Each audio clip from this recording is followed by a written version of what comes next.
നിറഞ്ഞ ഭരണിയും കൊണ്ട് ഉണ്ണി ക്ഷേത്രത്തിലെത്തി പാലഭിഷേകം ചെയ്യുന്നതിനായി.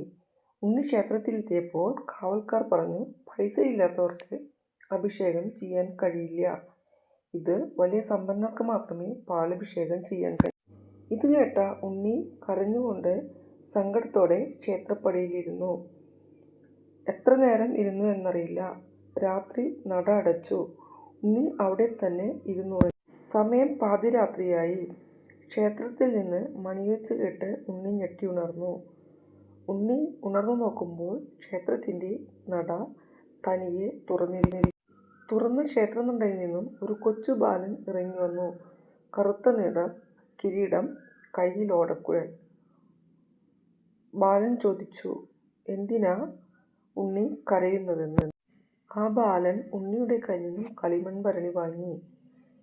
കരയുന്ന കാര്യം ചോദിച്ചപ്പോൾ ഉണ്ണി പറഞ്ഞു, ഞാൻ കണ്ണനെ പാലഭിഷേകം ചെയ്യാൻ കൊണ്ടുവന്നതാണ്.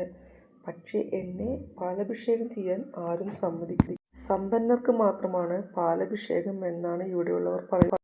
ബാലൻ ചിരിച്ചു, ഞാനല്ലേ കണ്ണൻ, വാ നമുക്ക് അഭിഷേകം ചെയ്യാം.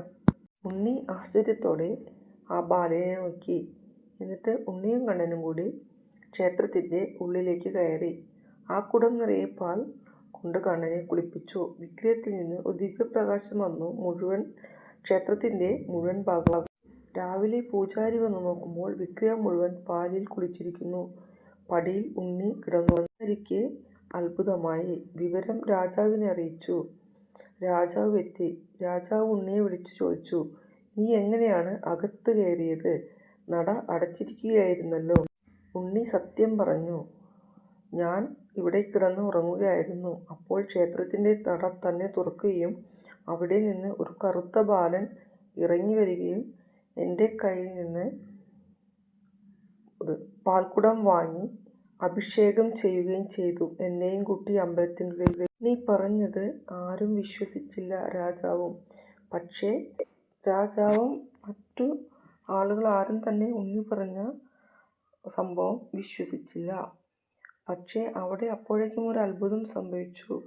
ഉണ്ണിയുടെ അമ്മയുടെ കാഴ്ച തിരിച്ചു കിട്ടി. ഇത് കണ്ട് രാജാവിനും നാട്ടുകാർക്കും അത്ഭുതമായി. രാജാവ് നിത്യഭക്ഷണത്തിനുള്ള ചുമതല ഉണ്ണിക്ക് ഏർപ്പാടാക്കി. അറിയാത്ത നാട്ടുകാർ രാജാവിനോട് ചോദിച്ചു, എന്താ ഇത് പൂജാരിയോടും. പൂജാരി പറഞ്ഞു, കണ്ണൻ തന്നെ പറഞ്ഞു, ധനം കൊണ്ടല്ല മനസ്സുകൊണ്ടാണ് എന്നെ അളക്കേണ്ടത് എന്ന്.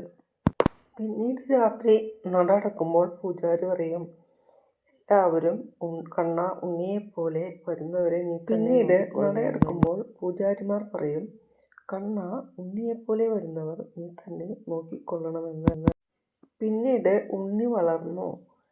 ഉണ്ണി ഗുരുവായൂർ ക്ഷേത്രത്തിലെ പൂജാരി ആകുകയും ചെയ്തു. അതിനെക്കുറിച്ചുള്ള കഥ ഞാൻ പിന്നീട് പറയാം.